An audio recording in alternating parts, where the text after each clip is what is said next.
பாவங்கிற வார்த்தை இன்னைக்கு ரொம்ப பாவப்பட்டு போச்சு.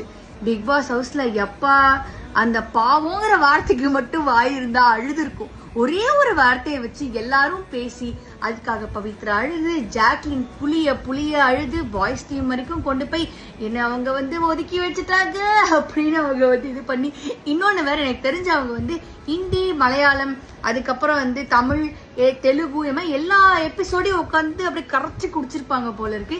இன்னொன்னு அவங்களே வேற சொன்னாங்க, நான் வெளில தூங்குறது ரொம்ப இன்ட்ரெஸ்டிங்கா நான் பண்றேன்னு.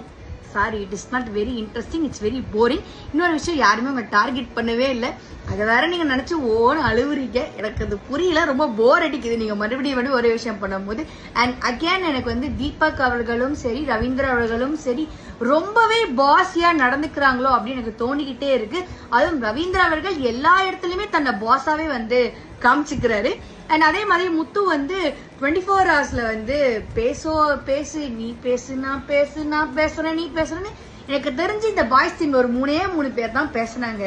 மீதி இன்னும் கொஞ்சம் பேர் இருக்காங்க, அவங்க எல்லாம் பேசுறது கூட வெளில கேட்க மாட்டேங்குது. ஏன் தான் எனக்கு தெரியல. அடுத்தது கேர்ள்ஸ் டீம் ஒரே ஒரு பிரச்சனையை வச்சு இன்னைக்கு முழு நாளையும் ஓட்டிட்டாங்க. இன்னைக்கு எபிசோட் ஆக மொத்தம் எப்படி இருந்தது அப்படின்னு கேட்டீங்கன்னா, நம்ம எஸ்ஜே சூர்யா ஸ்டைல சொல்லணும் அப்படின்னா, டேய் சும்மா இருடா அப்படிங்கிற மாதிரி தான் இன்னைக்கு எபிசோட் இருந்தது.